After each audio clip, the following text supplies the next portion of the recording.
एक सिंह गाढ झोपला होता. बऱ्याच दिवसानंतर मनासारखी विश्रांती मिळाली होती.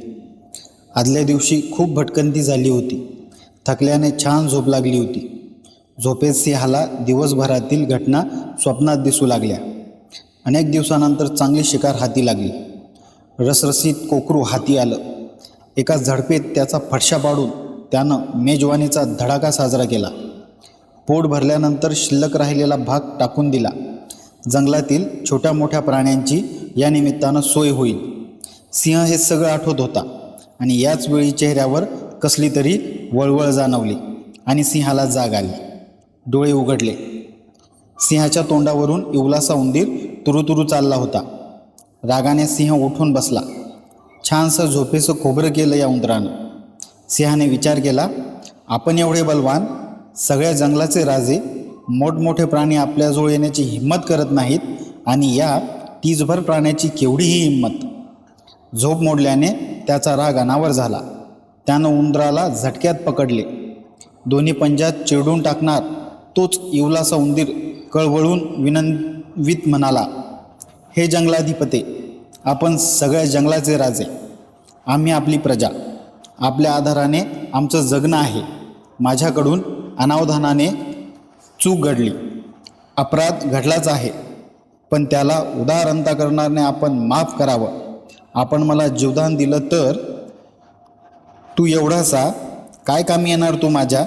सिंह तुच्छतेने म्हणाला, माझी साखर झोप खल्लास केलीस. एकदा संधी द्यावी महाराज, तुमच्या दयाळूपणाची मी नक्की परतफेड करीन, उंदीर गयावया करत म्हणाला. सिंह उंदराकडे बघून हसला. क्षणापूर्वीचा राग गिळला.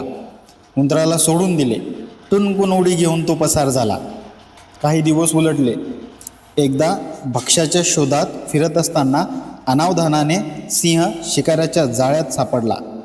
जाळे जाड दोरखंडाचे होते.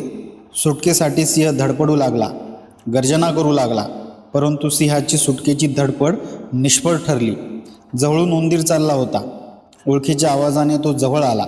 बघतो तर एकेकाळचा मित्र जाळ्यात जेरबंद झालेला.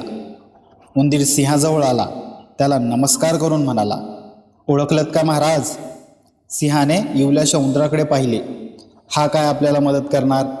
सिंहाच्या मनात विचार येऊन गेला, पण त्याने बोलून दाखवलं नाही.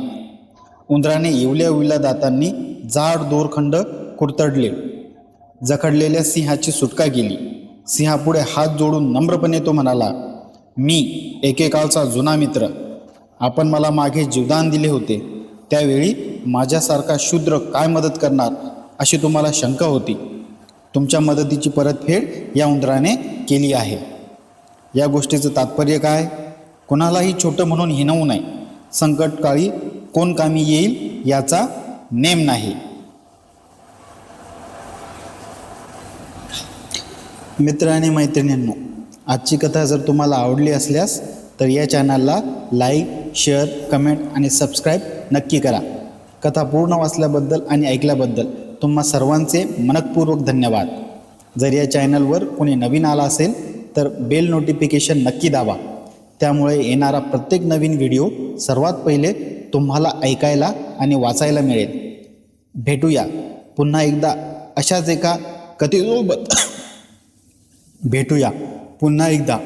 एका कथेसोबत. धन्यवाद.